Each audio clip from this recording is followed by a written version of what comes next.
مجلس ابو ظبي بيحدد موعد لقاء السوبر المصري ما بين 4 فرق يوم 25 ديسمبر في الامارات. فيوتشر هيلاعب بيراميدز الساعة 3 مساء. في نفس اليوم اللي هو يوم 25 الاهلي هيلاعب سيراميكا كليوباترا، والكسبان من فيوتشر وبيراميدز والكسبان من الاهلي وسيراميكا هيلعب على البطولة في تحديد مركز ثالث ورابع. كل الليلة فيها فلوس. الاول طبعا ده البطل بياخد مبلغ شقلة كبيرة، التاني بياخد، التالت بياخد، الرابع معلوش حاجة.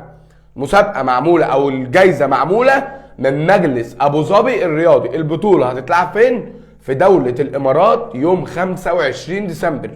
اللي منع الزمالك من البطولة الانسحاب اللي انا قلت لكم. ما ينفعش الزمالك ينسحب، هندمر الدنيا. الزمالك لو انسحب مش هيشارك في البطولة الجاية. ادي بطولة عادي بتدي فلوس، والزمالك كان قادر انه يلعب مع الاهلي في النهائي.